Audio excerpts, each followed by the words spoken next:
পক্ষ থেকে সকলকে জানাই স্বাগতম। তোমরা সকলেই থাম্বনেল থেকে বুঝতে পেরেছ, পশ্চিমবঙ্গে আবারও একটা নতুন বিজ্ঞপ্তি বের হয়েছে। অর্থাৎ আজকে দেখে নেব এই বিজ্ঞপ্তির মাধ্যমে পশ্চিমবঙ্গে কোন জেলাতে গোটা ভারতবর্ষে যে নিয়োগটি হতে চলেছে, আজকে সেই এই ভিডিওর মাধ্যমে তা বিস্তারিত তথ্যগুলি দেখে নেব। আমাকে অনেক বন্ধু বান্ধবী অর্থাৎ অনেকেই কমেন্ট করে জানিয়েছিল, অডিয়েন্স ভিউয়ার্স, যে পোস্ট অফিসে জিডিএস কবে নিয়োগ হবে। আমি তাদেরকে কোনো অ্যান্সার দিতে পারিনি, তাদের জন্য আজকে এই ভিডিওটি। পোস্ট অফিসে গ্রামীণ ডাক সেবক পদে কর্মী নিয়োগ হতে চলেছে ইতিমধ্যেই। আজকে আমরা দেখে নেব তার বিস্তারিত তথ্যগুলি।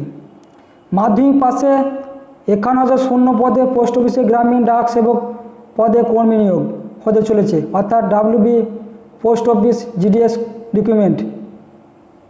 যে সমস্ত প্রার্থীরা মাধ্যমিক পাস করে সরকারি চাকরি খোঁজ করছেন, তাদের জন্য নতুন করে দারুণ একটি চাকরির সুখবর। মাধ্যমিক পাশে ভারতীয় পোস্ট অফিসে 51,000 শূন্য পদে কর্মী নিয়োগের বিজ্ঞপ্তি প্রকাশিত হয়েছে, যেখানে সমস্ত ধরনের চাকরি প্রার্থীদের আবেদনের সুযোগ দেওয়া হবে। এখানে নারী পুরুষ নির্বিশেষে সকল বাসিন্দারাই আবেদন জানানোর সুযোগ পেয়ে যাবেন। প্রচুর শূন্যপদ রয়েছে, তাই চাকরির দারুণ সুযোগ রয়েছে এখানে। আপনারা যদি দীর্ঘদিন ধরে পোস্ট অফিসে চাকরি করার ইচ্ছা থাকে, তাহলে অবশ্যই এই ভিডিওটি প্রথম থেকে শেষ অবধি মনোযোগ সহকারে দেখবেন, নাহলে কিন্তু বুঝতে পারবেন না। পদের নাম কি বলেছে এখানে? যে পদে কর্মী নিয়োগের বিজ্ঞপ্তি প্রকাশিত হয়েছে সেই পদের নাম হলো ভারতীয় ডাক বিভাগে গ্রামীণ ডাক সেবক। শিক্ষার যোগ্যতা কী বলেছে এখানে? আবেদন জানাতে হলে অবশ্যই চাকরি প্রার্থীকে মাধ্যমিক পাস বা এর সমতুল্য যোগ্যতা থাকতে হবে। উচ্চ যোগ্যতা থাকলেও প্রার্থীরা এখানে আবেদন জানিয়ে চাকরি করতে পারবেন। শূন্যপদ কী বলেছে এখানে? আগেই জানিয়েছি, 51,000 শূন্যপদ রয়েছে এখানে। বয়স কী বলেছে এখানে? আবেদন জানাতে হলে প্রার্থীদের অবশ্যই 18 থেকে 40 বছরের মধ্যে বয়স হতে হবে।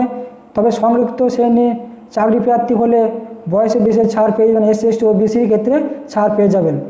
আবেদন পদ্ধতি কী বলেছে এখানে? আবেদন জানাতে হবে সরাসরি অনলাইনের মাধ্যমে। সেটি প্রসেসগুলি আমি জানিয়ে দিচ্ছি আজকে। এই যে প্রসেসগুলো আছে 1 2 3 4 5, এই যে 4-5টি প্রসেস আছে, সেটা আমি জানিয়ে দিচ্ছি। এক্ষেত্রে আবেদনকারীদের প্রথমে অনলাইনের মাধ্যমে অফিসিয়াল ওয়েবসাইটে থেকে রেজিস্ট্রেশন করে নিতে হবে। দ্বিতীয় নম্বর হচ্ছে রেজিস্ট্রেশন পরীক্ষা হয়ে গেলে পরবর্তীকালে ইউজার আইডি ও পাসওয়ার্ড দিয়ে লগ ইন করে মূল ফর্মটি ফিল আপ করতে হবে। তৃতীয় নম্বর কি বলেছে? ফর্ম ফিল আপ করার সময় চাকরির পদে যাবতীয় তথ্য দিয়ে আবেদনপত্রটি নির্ভুলভাবে ফিল আপ করতে হবে। 4 নম্বর কী বলেছে? এরপর চাকরি প্রার্থীদের পাসপোর্ট সাইজের ফটো ও সাদা কাগজের উপর একটি সিগনেচার করতে হবে। এরপর সেটি স্ক্যান করে আপলোড করে দিতে হবে। 5 নম্বর স্টেপটি কী বলেছে? এরপর আবেদনের মূল জমা করতে হবে, অর্থাৎ আবেদন ফি, এবং আবেদনপত্রটি ফাইনালি সাবমিট করে জমা করতে হবে অনলাইনের মাধ্যমে। তাহলে আবেদন প্রক্রিয়া সম্পন্ন হয়ে যাবে। আবেদন মূল্য আগেই জানিয়েছে। জেনারেল ও OBC প্রার্থীদের আবেদন মূল্য হিসেবে 100 টাকা করে জমা করতে হবে। অন্যান্য শ্রেণী সংখ্যিত প্রার্থীদের কোনো বাবদ মূল্য দিতে হবে না, অর্থাৎ জেনারেল OBC ক্ষেত্রে 100 টাকা ফি, SC ST OBC ক্ষেত্রে কোনো ফি দিতে হবে না এই জিডিএস রিক্রুটমেন্টের ক্ষেত্রে। নিয়োগ পদ্ধতি, এখানে কোনো রকম লিখিত পরীক্ষা ছাড়াই সরাসরি ইন্টারভিউ মেরিট বেসিসে ডকুমেন্ট ভেরিফিকেশনের মাধ্যমে চাকরি প্রার্থীদের নিয়োগ করা হবে। অর্থাৎ কোনো পরীক্ষা হবে না, লিখিত পরীক্ষা, সরাসরি ইন্টারভিউ বা মেরিট লিস্ট বেসিসে কিন্তু আপনাদের ডকুমেন্ট ভেরিফিকেশন করা হবে।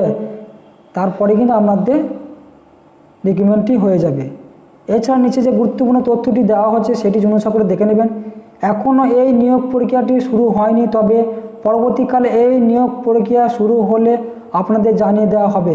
বিভিন্ন নিউজ পোর্টাল থেকে এই খবরটি গৃহীত হয়েছে, অর্থাৎ এখনও পর্যন্ত কিন্তু আমরা কোনো ওয়েবসাইট থেকে পাইনি, কিন্তু কিছু কিছু ক্ষেত্রে আমরা যে খবরটি নিউজ থেকে পাচ্ছি সেইটা অনুযায়ী আমরা আজকে এই ভিডিওটি আমরা তৈরি করেছি।